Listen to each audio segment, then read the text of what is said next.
ज्यादातर लोग जाते कहाँ हैं? शरीर में प्रॉब्लम आती है, कमजोरी आती है, सुस्ती आती है, थकान आती है, भूख नहीं लगता है, नींद नहीं आती है, पेट नहीं सफा होता है, बीपी हो जाती है, शुगर हो जाता है। ये तमाम बीमारियां जो होती है एक कहाँ गए? डॉक्टर के पास इलाज कराने। क्या करेगा डॉक्टर? इलाज करेगा। अब होता क्या है, हम एक डॉक्टर से दो डॉक्टर, दो डॉक्टर से चार डॉक्टर, चार डॉक्टर से पांच डॉक्टर, एक बीमारी से दो बीमारी, दो बीमारी से तीन बीमारी, तीन बीमारी से चार बीमारी, और डॉक्टर का क्या हुआ? चलिए हो जाता है, कभी कभी घोड़ा नस होता है ना, उसमें झटका लगता है तो करंट टाइप का लगता है, ऐसा हो जाता है। चलिए, तो हम कहाँ थे? इधर थे, डॉक्टर के पास। तो डॉक्टर के पास हमें क्या मिलता है? सेहत मिलता है, इलाज मिलता है। ये बात लीजिए, मैं इससे इनकार नहीं कर रहा हूँ, इलाज मिलता है। इलाज कब होता है? कहाँ गए? डॉक्टर के पास इलाज कराने। क्या करेगा डॉक्टर?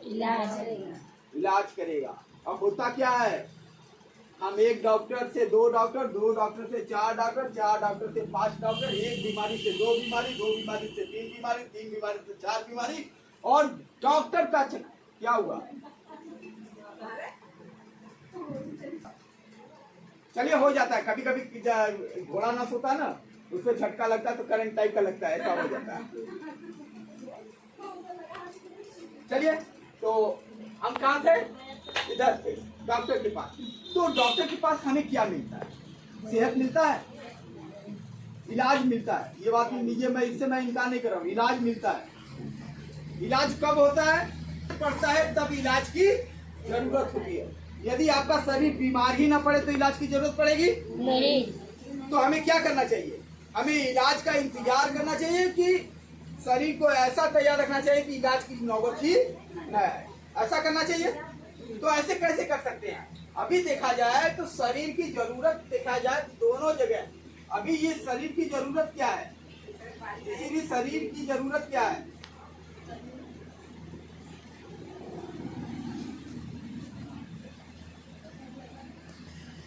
पानी,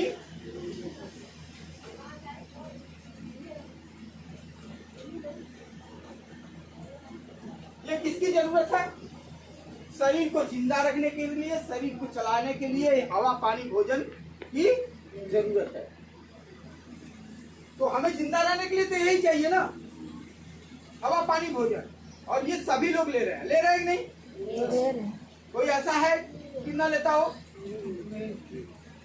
चलिए, अब बीमारी का कारण पूछेंगे।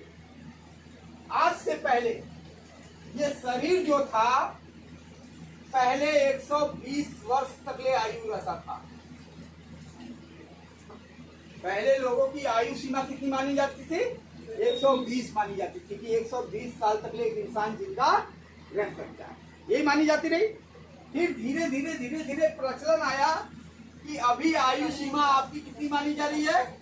60 वर्ष। कितना माना जा रहा है? 60 वर्ष। 60 वर्ष। अभी आज से 25 साल पहले चलाया जाए या 50 साल पहले चले जाइए तो सबकी आयु सीमा 120 है। अभी भी बहुत लोग 100 वर्ष जी के जा रहे हैं नहीं जा रहे हैं? अभी दादा पुरखा आजा मेरे बीच में ऐसे लोग हैं कि जो कि 100 वर्ष जी कर गए हैं। गए कि नहीं गए? Yes sir. क्यों गए हैं? क्योंकि पहले उनका खान पान का जो तरीका था वे कहीं न कहीं बहुत बढ़िया था, उनके फायदे के लिए था, उनके शरीर के फायदे के लिए था। अभी का खान पान किसके फायदे के लिए है? बंद कर। 50 सालों में देखा जाए तो 50 वर्ष आयु इंसान की कम हो गई कि नहीं होगी? अभी इस अवस्था में देखा जाए तो ज्यादातर अभी यंग जनरेशन की बात करें, आज से लगभग 50 साल जो जिसका पहले जन्म हुआ है उसकी मैं बात नहीं कर रहा हूँ, लेकिन 50 साल के बाद जिसका जन्म हुआ है, आप लोगों ने अक्सर देखा होगा कि हार्ट अटैक 30-30 साल के बीच में हार्ट अटैक हो रहा है। 40-40 साल के लिए लोग अस्पताल का चक्कर लगा रहे हैं। पहले लोग कहा जाता है, पहले की जो आयु थी ना, ये जो आयु अब मृत्यु की आई थी, उस समय लोग कहते रहे कि पट्ठा जवान हुआ है, 60 साल का पट्ठा जवान हुआ है। साठा पाठा 60 में पाठा लगता रहता है, जवान पट्ठा जवान है 60 साल का। अभी 60 साल में तो मर के चला जा रहा है, बुढ़ा भी नहीं हो पा रहा है। बात सही है कि नहीं है? तो हमें ये क्यों हो रहा है? ये आज मेरा हवा कैसा हो गया, कैसा हो गया?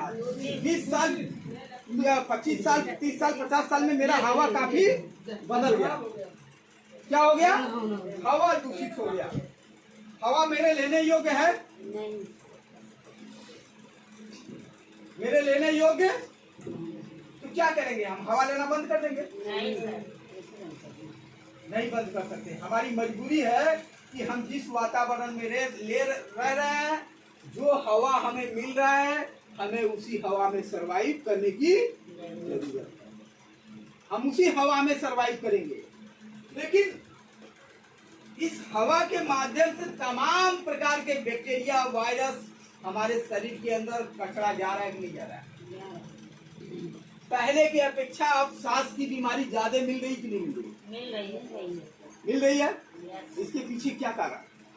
इसके पीछे यही कारण है कि हवा के माध्यम से जो कचरा मेरे फेफड़े में जाके बैठ रहा है, वे मेरे फेफड़े को खराब कर रहा है। हवा भी खराब हो गया है। अभी ये पानी कैसा है? पानी भी दूषित हो गया पानी भी दूषित हो गया। अभी ये भोजन कैसा है मेरा? भोजन भी पोषक तत्वों से भरपूर नहीं है, बस केवल एक पेट भरने का जरिया है, शरीर की पूर्ति करने की जरिया। बस पेट भर सकता है, इससे आपको भूख खत्म हो सकती है, लेकिन जो शरीर को चाहिए, जो पोषक आहार चाहिए, वो पोषक आहार आज भोजन में नहीं है। अब बताइए, ये तीनों चीज यदि मेरा खराब है तो शरीर बीमार होगा कि नहीं होगा? बीमार होगा। और जब शरीर बीमार होता है तो जाहिर सी बात है किधर जाते हैं? इलाज डॉक्टर के पास जाते हैं, इलाज के पास जाते हैं। ये बीमारी का कारण क्या है? हवा पानी 3 कारण है बीमारी का, चौथा कारण है ये नहीं है बीमारी का। ये कोई डॉक्टर आपको नहीं बताएगा कोई 3 कारण क्या है, लेकिन मैं आपको बता देना चाहता हूँ कि ये 3 कारण में पूरा मेडिकल साइंस लगी हुई है। पूरा मेडिकल साइंस, जितनी भी रिसर्च चल रही, जितने भी डॉक्टर आ रहे हैं, इन 3 कारणों को खत्म कर लीजिए। पहला कारण है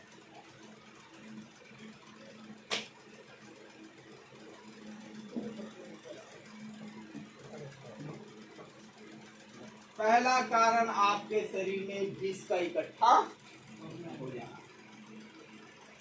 अभी आप लोगों के दिमाग में आ रहा होगा कि विष कहाँ से आ गया मेरे शरीर में। दिमाग में आ रही है ना? हम तो जहर खाए नहीं, लेकिन ये जहर की नाम ले रहे हैं, जहर कैसे आ गया शरीर में? दिमाग में ये सवाल आ रही होगी ना, ये जहर बता रहे हैं और जहर हम तो खाते नहीं है, जहर हमारे शरीर में कैसे हो गया?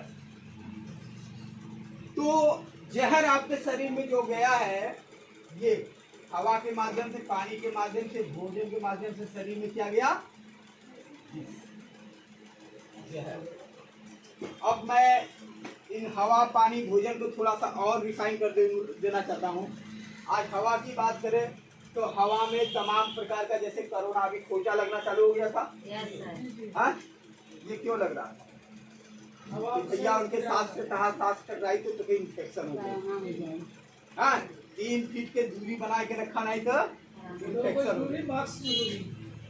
बोलते रहे नहीं बोलते रहे, तो कहीं ना कहीं ये हवा में फैली हुई बीमारी थी ना। अब ये पानी जो है, पानी हम लोग गांव के हैं कि कुछ हद तक ले शुद्ध पानी, नल का पानी पी लेते हैं, कुछ हद तक ले शुद्ध पानी पी जाता है। अभी सीवियर का पाइप लाइन के माध्यम से जल निगम से पानी आ रही है। पता चला कि मैनुअल में उसका पाइप फूटा हुआ है, मैनुअल का पानी भी आपसे पी रहे हैं कि नहीं पी रहे हैं? अभी पानी इतना शुद्ध होता तो लोग मिनरल और बिस्लरी और लोग जो फिल्टर नहीं हो पाते, और आज लोग पानी को इतना हद तक ले छान दे रहे हैं कि जो पानी में पोषक तत्व होता है, वो पोषक तत्व पानी का निकल जा रहा है।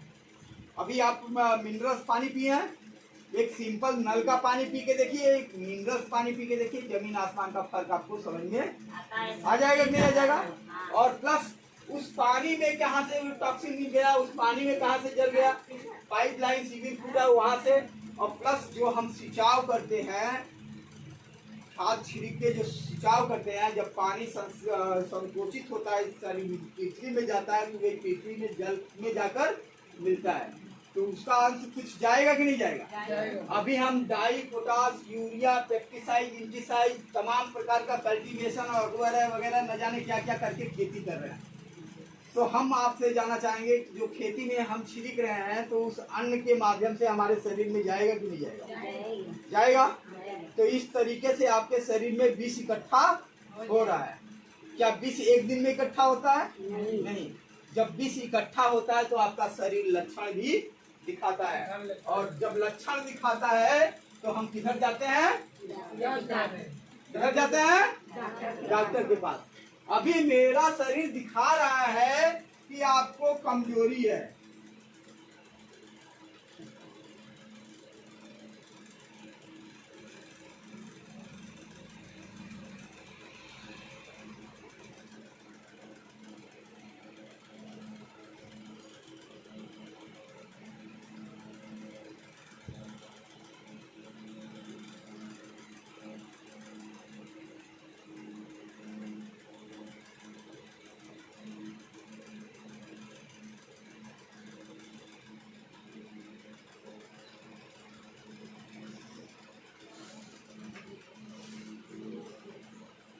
चलिए अभी आपके शरीर में जब कचरा इकट्ठा हो जाता है तो क्या होता है? कमजोरी महसूस होती है, थकान महसूस होता है, भूख नहीं लगती है, आलस आता है, सुस्ती होती है, खून की कमी होती है, और कुपोषित होते हैं। क्या होते हैं? कुपोषित, पोषक तत्वों का आहार की कमी होती है। अब इसको, इन सब की वजह से क्या आता है आपके शरीर में? आपके शरीर में बुखार रहेगा, काम करने का मन नहीं लगेगा, पेट बढ़िया सा सफा नहीं होगा, काम करोगे तो जल्दी से थक जाओगे, सुबह दोपहर आपको हमेशा जैसे नींद टाइप का लगता रहेगा। ये क्या संकेत दे रहा है? ये संकेत ये दे रहा है कि आपके शरीर में टॉक्सिन इकट्ठा हो गया है। क्या हो गया है? विष इकट्ठा हो गया है। विष इकट्ठा होने के कारण ये सब समस्याएं आपको मिल रही है। और पता चला कि हम डॉक्टर के पास चले गए हैं तो डॉक्टर हमें क्या खिलाएगा? दवाई। और दवाई के रूप में दूसरा जहर आपके शरीर में और डाल रहा है। डाल रहा है कि नहीं डाल रहा है? हर डॉक्टर दवाई खिलाता है कि नहीं? दवाई आपका जहरीला होता है, केमिकल ही होता है कि नहीं होता? और केमिकल हमारे शरीर के लिए हमेशा नुकसान दे होता है, ये आपको पता होना चाहिए। चाहे कोई भी केमिकल हो, आपका केमिकल आपके शरीर के लिए नुकसान दे होता है। तो ये हम अभी इसका निदान पाना चाहते हैं। जैसे ही हम जाते हैं डॉक्टर के पास तो कुछ एनर्जी की सुई दे देता है, एनर्जी की दवाई दे देता है, बुखार की दवाई दे देता है, दर्द वर्द गायब हो जाता है, कुछ सुस्ती कमजोरी दूर हो जाती है, तो हम सोचते हैं कि ठीक हो गया। लेकिन इस सुस्ती कमजोरी को दूर करने के लिए जो दवाई लिए हैं, तो ये भी मुझे क्या दे रहा है? टॉक्सिन। क्या दे रहा है? विष दे रहा है। अब बताइए, आपको विष निकालने के बजाय विष डालते जाएंगे तो ये टॉक्सिन बढ़ेगा कि घटेगा? और जब बढ़ेगा तो क्या होगा? शरीर एक भयंकर बीमारी की तरफ जाएगी कि नहीं जाएगी? इसी तरीके से लोग इस चीज को दूर के लिए क्या चाहिए?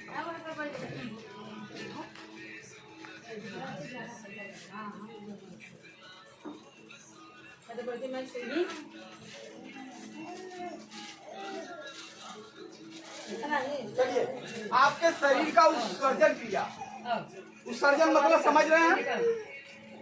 उत्सर्जन मतलब कितने लोग बात समझ में आ रही है?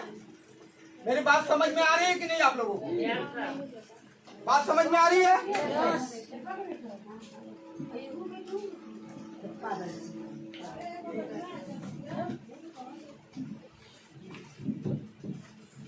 चलिए सब लोग व्यवस्थित हो जाते हैं।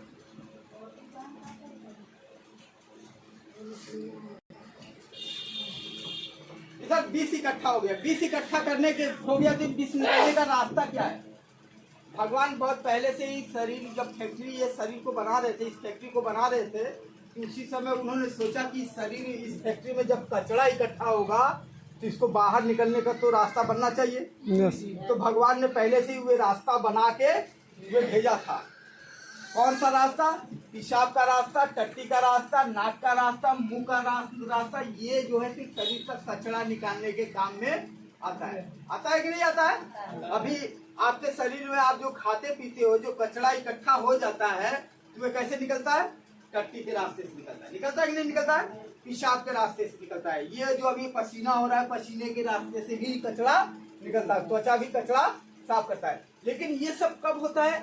जब नेचुरल तरीके से आपका शरीर बढ़िया तरीके से टॉक्सिन रहित रहेगा, यानी कि विष नहीं होगा, तब ये बढ़िया काम करता है। और जैसे ही आपके शरीर में विष इकट्ठा होने लगता है, ये सब काम गड़बड़ हो जाता है। आज देखा जाए तो ज्यादातर लगभग 80% लोगों का पेट ही सफा नहीं हो रहा है। तो पेट सफा नहीं होगा तो विष बनेगा कि नहीं? विष इकट्ठा होगा कि नहीं होगा?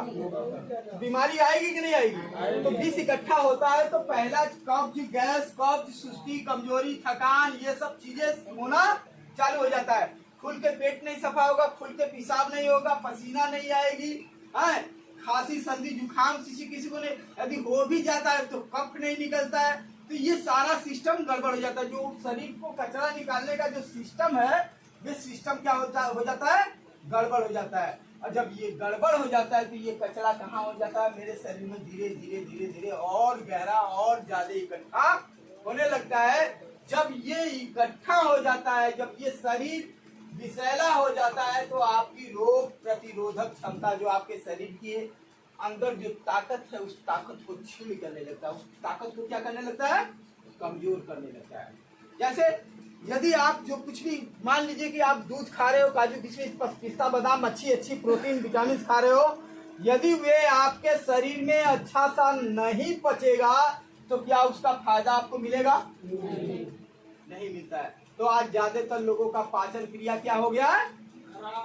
गड़बड़ हो गया, जिसके वजह से वो सब कुछ खा रहे हैं लेकिन उसका फायदा उनको समझ में नहीं आ रहा। और यही विष जब ज्यादा इकट्ठा हो जाता है तो क्या हो जाता है? शरीर का वजन भी बढ़ जाता है। कहते हैं मोटा गए, चर्बिया बोला ना, ये सब ना, तो ये सब चर्बी इकट्ठा होने लगता है। जब चर्बी इकट्ठा होने लगता है तो शरीर का वजन बढ़ जाता है। अच्छा, ये विष निकालने का इनके पास कोई तरीका है? नहीं। नहीं। हम डॉक्टर के पास जा रहे हैं उस चीज का इलाज करने के लिए, जबकि ये जानते हैं, ये डॉक्टर भी जानते हैं ये टॉक्सिन की वजह से हो रहा है। तो क्या इस टॉक्सिन को निकालने का रास्ता इस डॉक्टर के पास है? तो कहीं ना कहीं वे जो चीज यदि रास्ता बता भी रहे हैं तो वे ऐसे बता रहे हैं और टॉक्सिन लोड हो जा रहा है। वो जो चीज खिला रहा हूँ उससे और जहर मेरे शरीर में बढ़ जा रही है। बढ़ जा रही है कि नहीं बढ़ जा रही है? Yes sir. और जिसके कारण से क्या होता है, जब ये विष बहुत ज्यादा हो जाता है तो क्या हो जाता है? अल्सर, कैंसर, हार्ट, शुगर, ये सब मिलना चालू हो जाता है। ये बात की बीमारी है। जब हमारे शरीर में जरूरत से ज्यादा जहर इकट्ठा हो जाता है तब क्या करना चाहिए? हमें क्या करना चाहिए? हम हवा, पानी, भोजन बंद भी नहीं कर सकते हैं। बंद करिए। हम हवा, पानी, भोजन बंद भी नहीं कर सकते हैं। हमारी मजबूरी है कि हमें जिंदा रहना होगा तो हमें उसी को खाना होगा, और वे हम खाएंगे तो हमारे शरीर में टॉक्सिन इकट्ठा होगा। और इस टॉक्सिन को निकलने का कोई किसी के पास विकल्प है? इस जहर को शरीर से बाहर निकालने का कोई रास्ता किसी के पास है? मजबूरी है। हम तो खाना बंद नहीं कर सकते, पीना बंद नहीं कर सकते हैं। जिंदा रहने के लिए तो खाना पड़ेगा ना। लेकिन हम हुए खा के तो हम आज नहीं कल तो बीमार पड़ेंगे, ये तो पक्का है।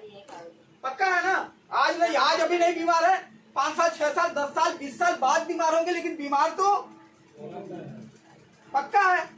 क्यों पक्का है? ये जहर बढ़ता जा रहा है, जहर बढ़ता जा रहा है। जब हमारे शरीर में 80-75% जहर हो जाता है, 75% हमारे शरीर में जहर हो जाता है, तब बीमारी के रूप में हमें पता चलता है कि ये फला बीमारी हो गई है। जब 75% शरीर में टॉक्सिन हो जाता है तब कोई बीमारी सामने आती है कि फला को फला बीमारी हो गई है। इससे पहले जांच कराएंगे तो कोई बीमारी निकलकर सामने नहीं आएगी। आप लोग डिस्टर्ब क्या करती हो बार बार? कौन सी चिल्ला रही है?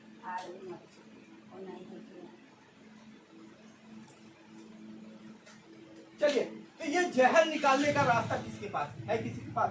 जो हम खाना भी खाए, भोजन भी करें, पानी भी पिए और उसके माध्यम से जो कचरा मेरे शरीर में जा रहा है वो भी बाहर हो जाए। है कोई ऐसा जरिया? नहीं। ऐसा तरीका है किसी के पास?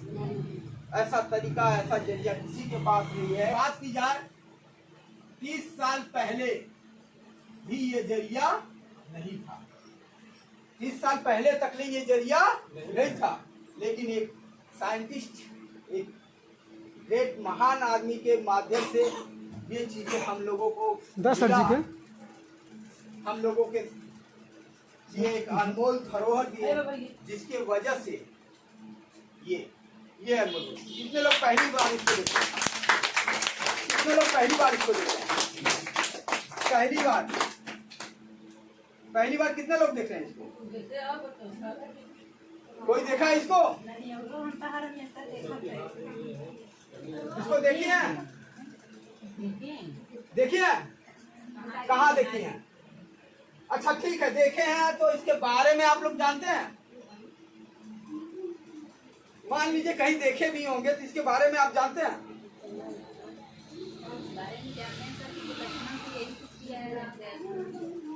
चलिए,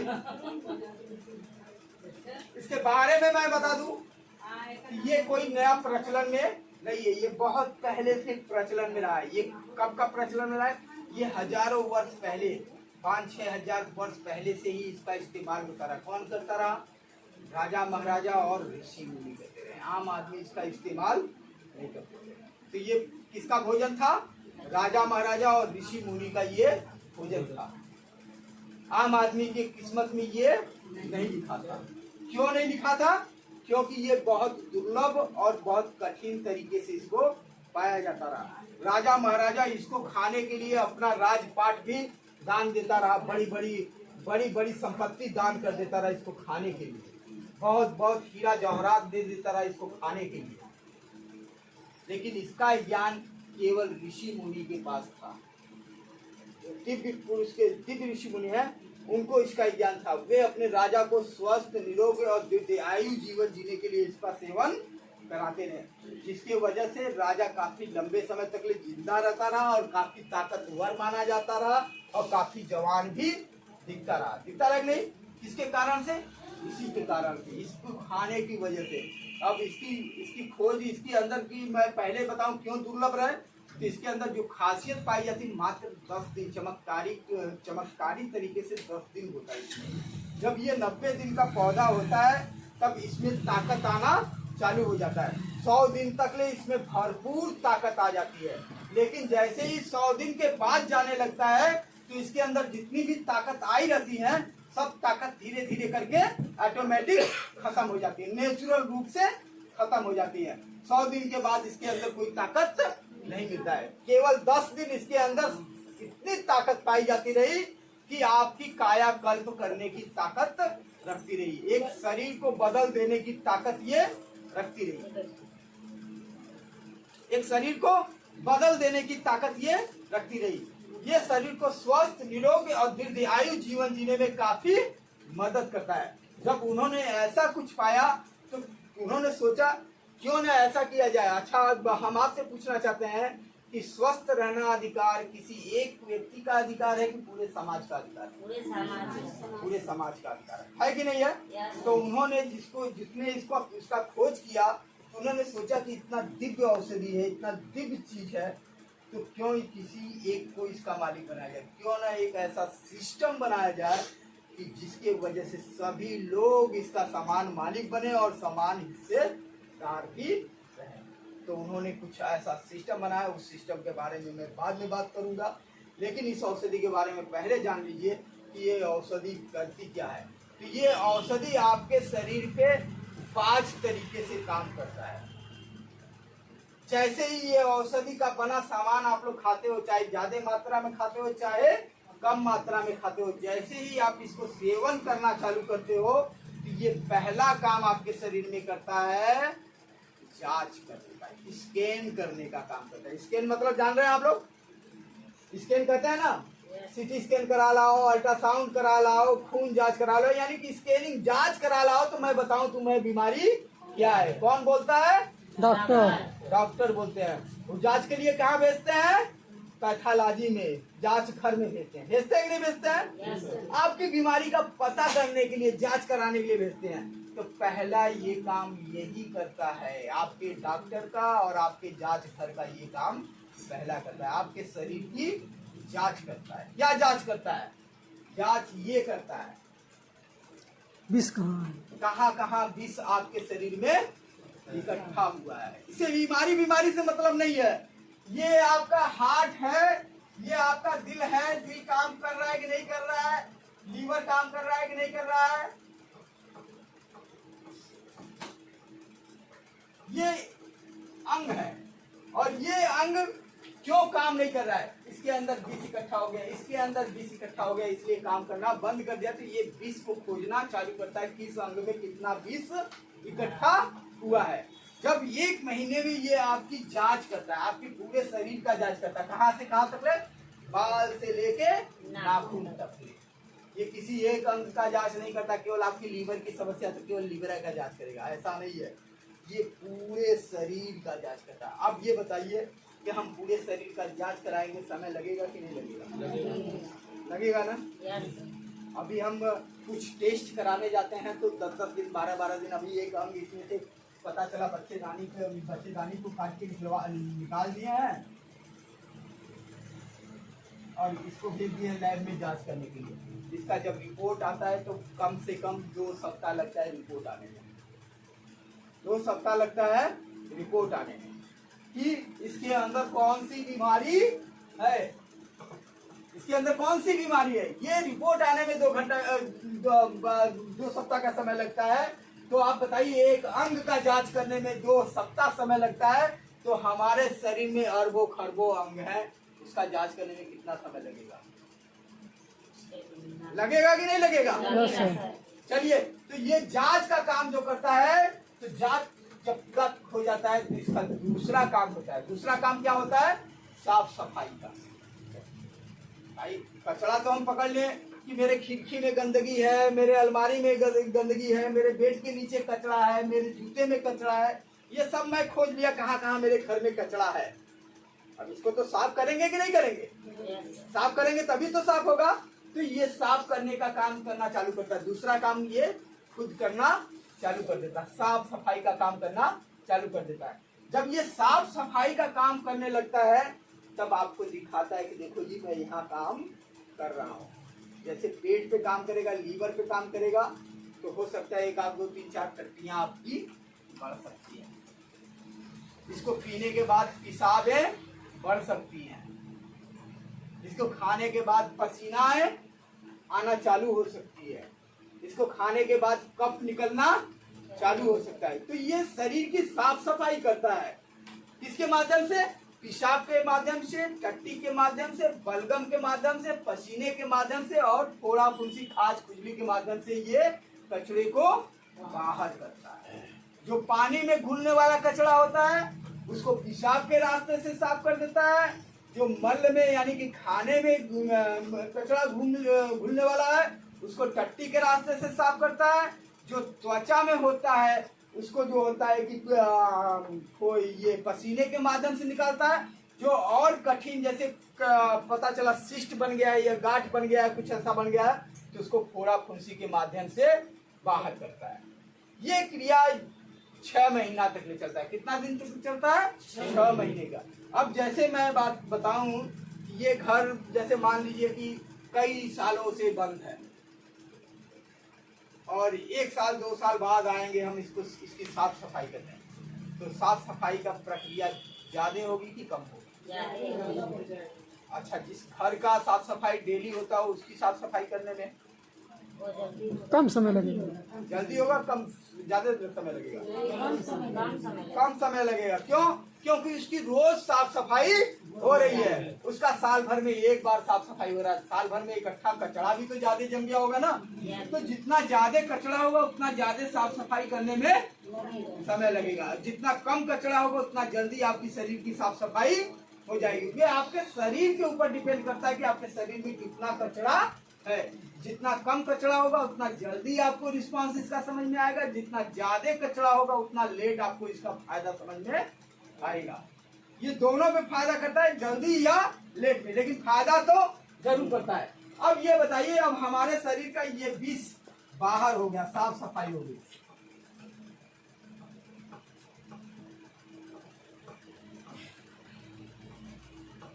सफाई हो गई, ये शरीर शुद्ध हो गया। शुद्ध कराते हैं कि नहीं? हम अपने शरीर को साफ करते हैं कि नहीं करते? कैसे करते हैं? नहा तो साबुन लगाकर ऊपर से एक्सटर्नल शरीर की सफाई दो तरीके से होती है, एक एक्सटर्नल, एक इंटरनल। एक बाहरी तो आवरण की साफ सफाई, एक अंदर की आवरण की साफ सफाई। बाहरी आवरण की हम साफ सफाई रोज कर रहे हैं और नहीं कर रहे हैं तो अंदर की आवरण की साफ सफाई नहीं हो रही है। यही हो रहा है। तो इसी कारण से साफ सफाई नहीं हो पाती। तो ये सब सारी चीजें हमारे शरीर में बनती जाती है और समस्याएं बढ़ती जाती हैं। और जब साफ सफाई हो जाता है तो तीसरा काम होता है हमारे शरीर को संतुलन करना। अब अभी बताए ना, पहली बीमारी का कारण क्या बताए थे? विष। दूसरी बीमारी का कारण क्या है? ये पहला कारण, अभी पहले कारण की बात हो रहा था। दूसरा कारण बीमारी है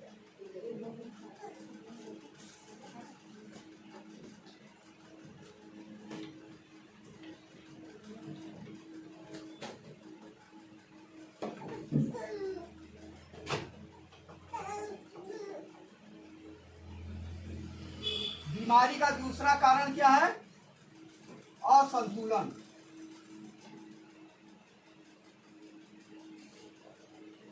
किसका? शरीर का। किसका?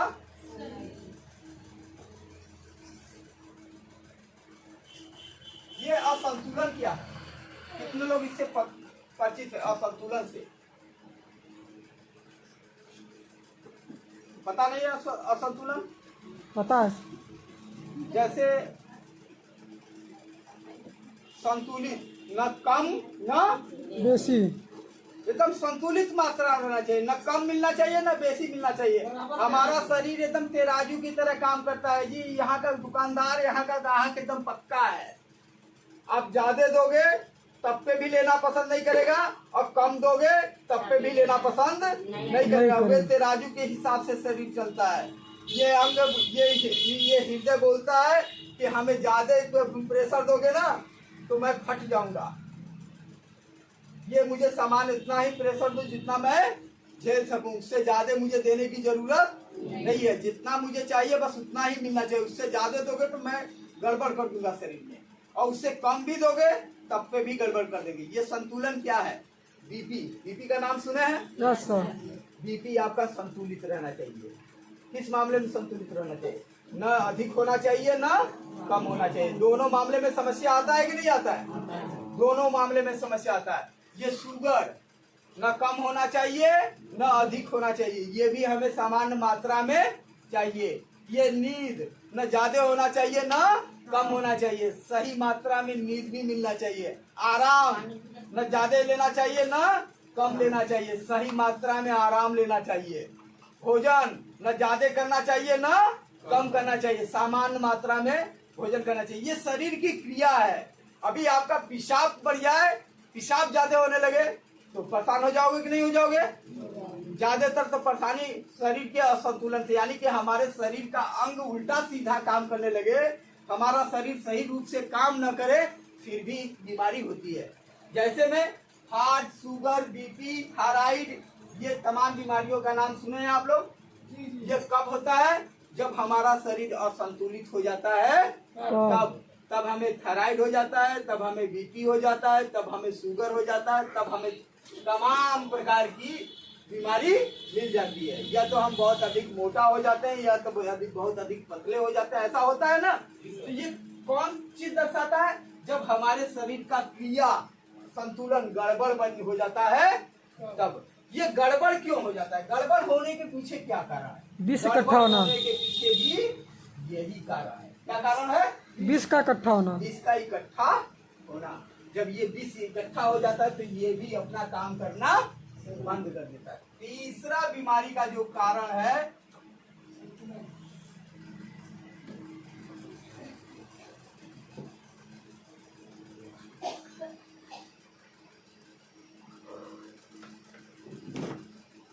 कुपोषित आहार।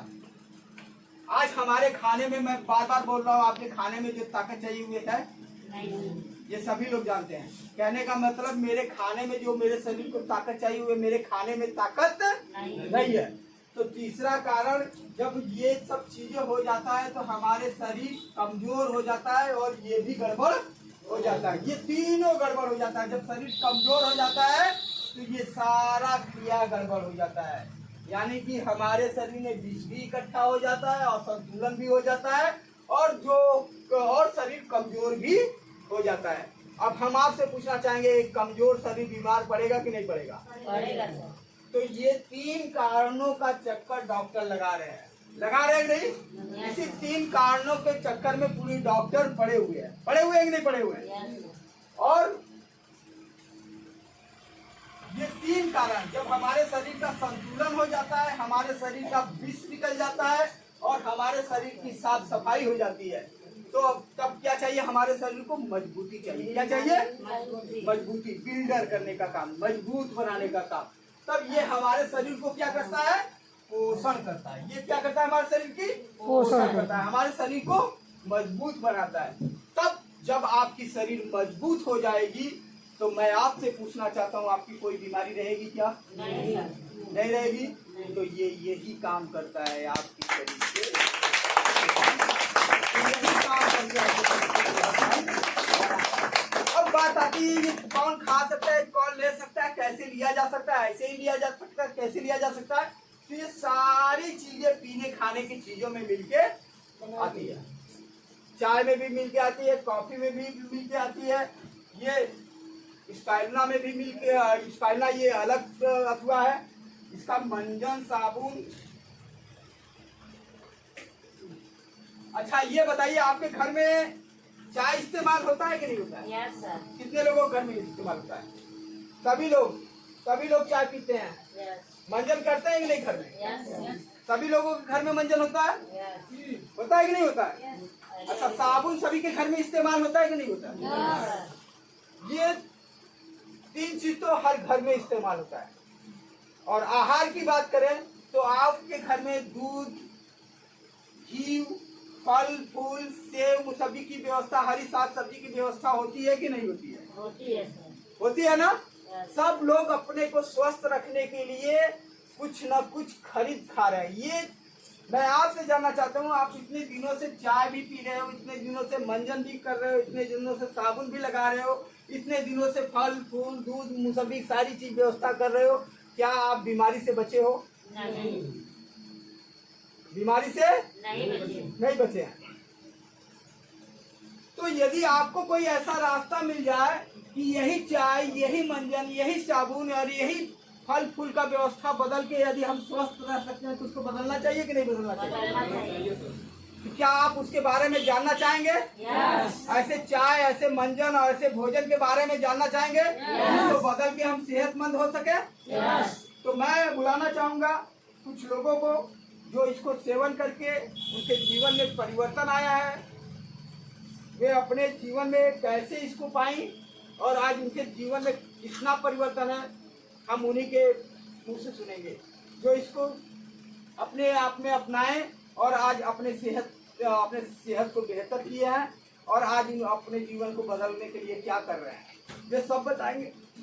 तो मैं गुंजा को बुलाना चाहूंगा। गुंजा आएंगी, चाय के फायदे के बारे में बताएंगी, फायदा के फायदे के बारे में बताएंगी, मंजन के फायदे के बारे में बताएंगी और ये कैसे लोगों का जीवन बदला है और कैसे इनका जीवन बदला है, इसी के बारे में बात करेंगे।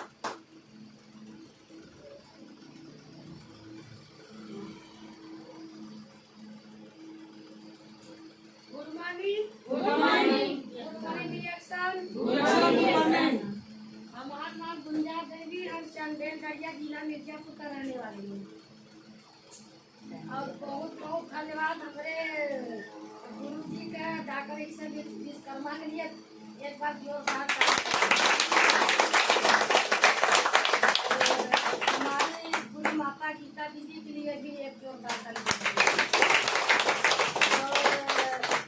और एक बार हमारे राजबरी सर जी के लिए भी मार दीजिए। हमारी दीदी के लिए भी एक बार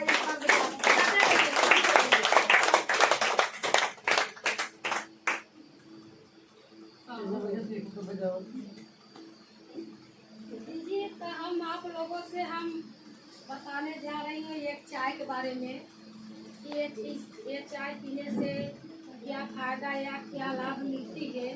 इसका जो हमें अनुभव हुआ है, जो हमें फायदा मिला है, मैं केवल अपने ही बारे में बताऊंगी। उसके बाद हमें पूरा विश्वास है, पूरा मतलब कि भरोसा है कि जो हमें मिला है ये पीकर आप सभी को भी मिलेगा। तो दीदी हम भी मतलब कि अपने घर पर चाय का इस्तेमाल बहुत करते थे पहले।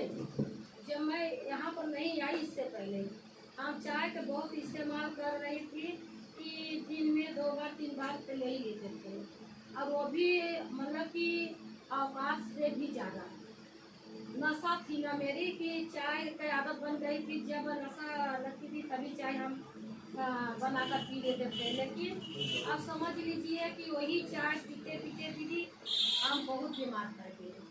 पहला बीमारी तो हमें यही मिला, गैस की बीमारी। पेट हमारा खराब हो गई थी और कुछ भी मैं भर पेट हम खा नहीं पाती थी। जब भी हम खाते थे तो हमारी पेट भारी भारी हो जाती थी। गैस बनाना चालू कर दिया। अब समझ लीजिए कि इस एक गैस के लिए जो पेट की समस्या थी होने लगी हमें, उसके लिए हमने भी बहुत दवाई किए और नहीं सही हुआ।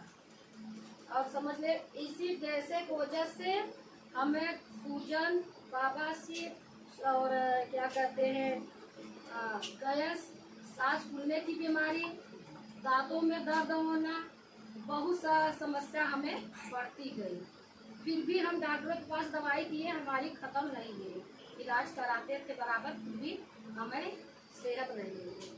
तो हमारे पास गई थी, हमारी दीदी लोग गई थी एक बार, हमें जानकारी दिए कि आप इतना परेशान हो, तुम्हें गैस की समस्या है और इतना चाय पीती हो। तो बोले कि हाँ चाय तो पीते हैं, तो कहें कि वो तो चाय पीने से नुकसान तो होता है, नुकसान सेहत तो करता है, तो क्यों पी रही है? आपका आदत बन गई है इसलिए।